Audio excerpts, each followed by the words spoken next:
Could you state your name, please? Calvin Shreve. And what was your profession, Calvin? Banker. Banker. And when did you join Rotary? July 1966. Are you the oldest tenured Rotary member currently? I believe that I'm the oldest now. As far as I know, yes. Yes. And who was your sponsor for Rotary? Well, in 1946, I went to work as a bookkeeper at the Central National Bank. And the president of the bank, Jerome Hall, was, I believe, a charter member of the local Rotary and attended all the time. And for some reason, he was, of course, he was getting up in age, and he wanted to pass it on. And at that time, the Rotary Club, to join you had a designation you represented, and he wanted to continue the bank representation on the Rotary Club. And our competing bank across the road, crosses Buckhannon Main Street, Adrian Buckhannon Bank, their leader was a member of the Lions Club. So it was kind of competition between Lions and Rotary. And of course it was an all-man organization at that time. So Mr. Hall asked me if I would join Rotary and represent the bank on the Rotary. And I said, well, I guess. He said, well, the bank will pay your dues, and you'll attend once a week at the meeting.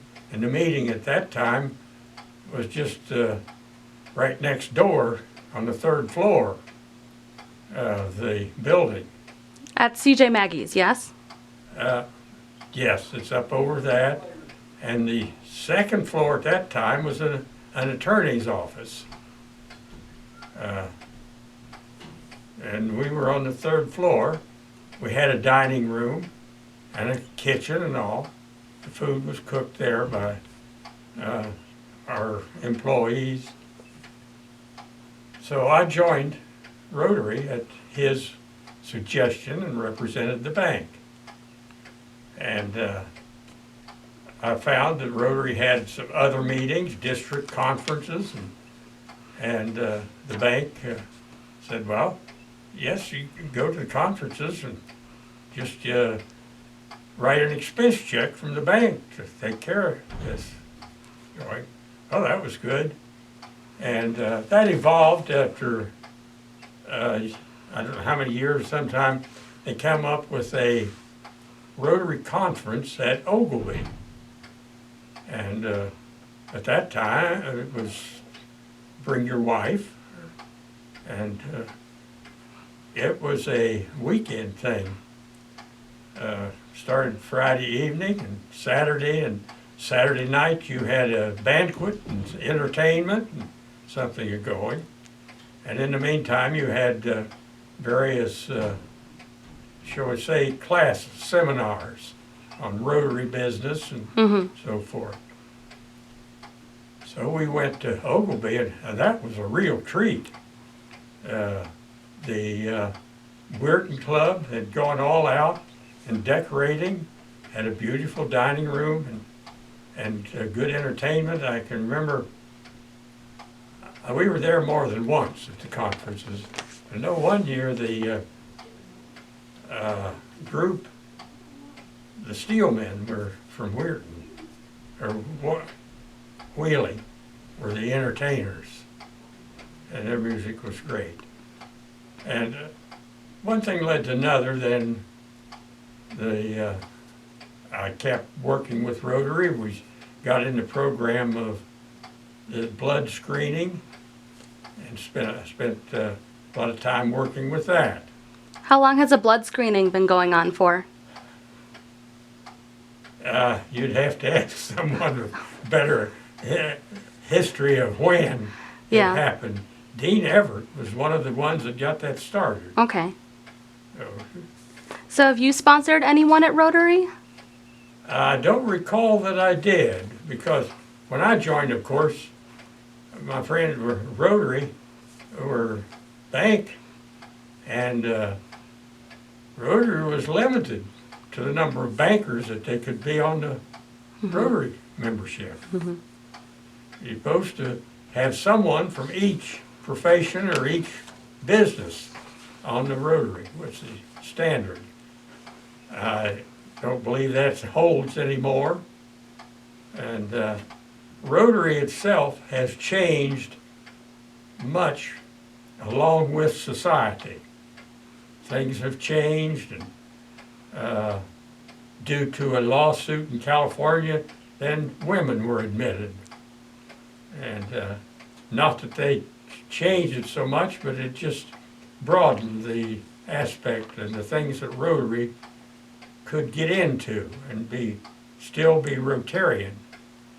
Yeah, so women did not accept, or Rotary did not accept women until the 1980s, about. I think somewhere along there, And so, be honest, were you open to women joining Rotary? Oh, it was fine. It was Okay. another working member. That Right. was the main thing. We needed members. As I recall, when I joined, we had maybe 20 members. And at that time, you were expected to wear a tie.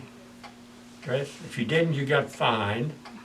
But they passed a rule. They had one farmer as a member that he would not need to wear a tie because he had to have his work clothes to come to the room.